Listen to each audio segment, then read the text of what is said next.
지금 미국장 국내장은 연일 상승 중인데 암호화폐 시장만 대폭락하고 있죠. 그리고 그 직접적인 원인은 스트래티지라는 미국 회사에 있습니다. 원래 평범한 소프트웨어 회사인데 이번에 어느 순간부터 회사 돈으로 비트코인을 어마어마하게 사모기 시작을 하더니 지금 이 회사가 가진 비트코인이 약 84만 개고요. 한 회사가 세상 비트코인의 4%를 들고 있다는 겁니다. 그 정도로 지금 비트코인의 진심인 회사였었는데 이런 회사의 재무가 위험하다 이런 속보들이 술술 뜨면서 지금 시장이 술렁이기 시작을 하고 있습니다. 그럼 이게 왜 그렇게 큰일이었을까요?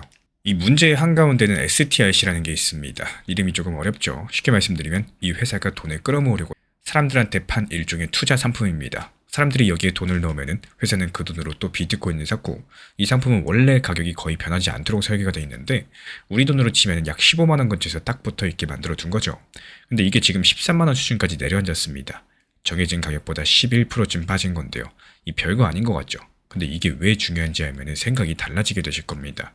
이 상품 가격이 정해진 선 위에 있어야지만 회사는 새 상품을 계속해서 팔 수가 있었고 그 돈으로 또 비트코인을 살 수가 있고요.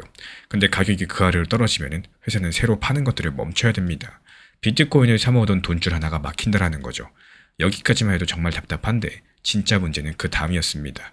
이 상품은 돈을 넣은 사람들한테 매달 현금을 꼬박꼬박 줘야 됩니다. 근데 비트코인은 들고만 있으면 매달 돈이 나오는 자산이 아니죠. 들어올 돈들은 막혔는데 나갈 돈은 정해져 있더라는 거예요. 그래서 결국에 회사는 이번에 비트코인을 팔았었고요. 그리고 그 돈을 마련을 했습니다. 이 비트코인을 가장 사랑한다던 회사가 비트코인을 팔아가지고 약속한 돈을 준 거죠. 그럼 이 회사는 앞으로 괜찮은 걸까요? 여기서부터 의견이 갈립니다. 한쪽에서 아주 강력하게 비판하는 목소리가 나왔죠. 비트코인을 오랫동안 싫어해온 피터 시프라는 사람이 있는데 이번에 세일러를 정면으로 저격했습니다. 이 세일러는 이 회사를 만든 사람입니다. 시프는 세일러가 투자자들을 속였고 또 손실이 크게 나면은 법적인 책임까지 질 수 있다라고 주장을 했어요. 심지어 이 상품이 사실상 돌려막기에 가깝다고까지 말을 했습니다. 이 새로 들어온 사람의 돈으로 먼저 들어온 사람한테 주는 구조라는 거죠. 하지만 이건 어디까지나 이 피터 시프 측의 주장입니다. 실제로 당국이 조사를 시작했다 이런 증거는 나오지 않은 상황이고요. 또 반대쪽에서 또 다른 얘기를 합니다. 또 시장 전문가들 중에 일부는요. 이번 하락이 큰 위기가 아니라 그냥 상품 구조상으로 봤을 때 자연스럽게 나타나는 가격 조정이다. 그래서 잠깐 하락하는 거다. 이렇게 보고 있어요. 한쪽에선 위험 신호라고 보고 있고 다른 쪽은 그냥 단순한 조정이라고 하고 있습니다. 시장을 분석하는 한 회사가 이런 추정치를 내놨어요. 지금 이 회사가 가진 현금으로 매달 약속한 돈을 주다 보면은 버틸 수 있는 기간이 대략 7개월 반 정도라는 겁니다. 어디까지나 한 곳의 추정치인데요. 하지만 이 회사가 무한정 버틴다가 아니라 버틸 수 있는 시간이 어느 정도로 보인다라는 거. 이 느낌 자체가 시장을 불안하게 만들고 있는 상황이고 여기까지가 지금 벌어지고 있는 일들의 전부입니다. 근데 진짜 중요한 건 지금부터예요. 그럼 질문을 하나 던져볼게요. 이렇게 한쪽이 흔들리는 동안에 그 돈들은 다 어디로 갈 수 있을까요? 사람들이 겁먹고 코인시장을 통째로 떠났을까요? 비슷한 시기에 비트코인에 투자하는 상품에서는 오히려 돈이 빠져나갔습니다.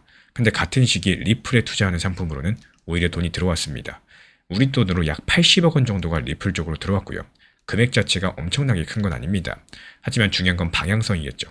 이 시장의 돈들이 코인에서 도망친 게 아니라 비트코인에서 빠져나온 돈들이 리플 쪽으로 자리를 옮기고 있다는 겁니다. 그리고 이건 하루 이틀 일이 아니었습니다. 코인을 아주 많이 가진 큰손들이 지난 6개월 동안 리플을 15억 3천만 개나 사모았고 그것도 거래소에서 빼가지고 어디론가 차곡차곡 옮겨 담고 있습니다. 보통 이렇게 거래소 밖으로 옮기는 건 당장 매도할 생각이 없다. 이런 신호를 읽히곤 하는데요. 여기에 대해서 리플은 실제로 쓰이는 영역도 넓히고 있죠.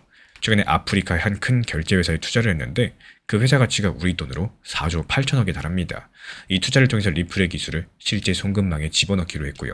또 다른 곳에서는 리플이 만든 디지털 코인을 100개가 넘는 블록체인을 쓸 수 있게 연결하기도 했습니다. 이 내용이 어려우면 이거 하나만 기억해 주시면 돼요. 지금 비트코인을 들고 있던 스트래티지라는 회사는 돈을 더 끌어와야만 굴러가는 구조고요. 또 리플 쪽으로는 실제로 쓰고자 하는 수요가 들어오고 있다는 사실입니다. 똑같은 코인이지만 돈이 들어오는 이유가 완전히 다르다라는 거. 여기서 소름이 돋는 분들 분명히 계실 텐데요. 그래서 결론이 뭐냐? 이번 일은 사실 비트코인이냐 리플이냐 이 누가 이기느냐의 싸움이 아닙니다. 사람들이 코인에 돈을 거는 방식이 바뀌는 장면이라는 거고 그냥 사놓고 오르기만 기다리는 방식에서 실제로 쓰이는 쪽으로 이 수요의 무게가 옮겨가고 있다는 거죠. 다만 여기서 솔직한 말로 말씀드릴 건요. 그렇다고 리플이 무조건 상승한다는 뜻은 절대 아닙니다. 단기적으로 리플도 여전히 비트코인을 따라서 움직이고 있죠. 오늘만 해도 마찬가지입니다. 비트코인 따라서 그냥 폭락하고 있는 겁니다. 근데 만약 비트코인이 여기서 더 크게 흔들린다. 그럼 리플 XRP도 같이 끌려 내려갈 수 있겠죠. 그래서 제가 바라보는 관점은 당분간 리플 가격은 비트코인 눈치를 보면서 출렁일 가능성이 크다라는 말씀을 드려요. 지금 리플 가격이 우리 돈으로 1,700원 안팎이죠. 위로는 1,900원 부근에서 저항을 받고 있고 아래로는 약 1,600원 근처가 버팀목 역할을 하고 있습니다. 며칠 전에 미국과 이란 사이에 긴장감이 풀리면서 리플이 1,950원까지도 상승하기도 했는데요. 그래서 단기적으로는 이 정도 구간 안에서 움직일 가능성이 높겠고, 다만 그 안에서도 방금 본 자금의 방향성, 이것만큼은 비트코인보다 리플 XRP 쪽을 향하고 있다는 거, 이게 제가 바라보고 있는 긍정적으로 보는 이유입니다. 결국에 비트코인을 가장 많이 가진 회사가 흔들리게 되면서 그 방식의 약점이 드러나버렸고, 그리고 그 돈은 코인 시장을 떠난 게 아니라 실제로 쓰이는 쪽으로 조용히 자리를 옮기고 있습니다. 그 방향성의 끝에 리플이 있다는 게 지금 숫자가 보여주는 이야기고요. 그럼 우리 구독자분들께서 어떻게 보시나요? 지금 이 흐름이 그냥 잠깐의 반등으로 보이시나요? 아니면 돈이 자리를 바꾸는 진짜 시작으로 보이시나요?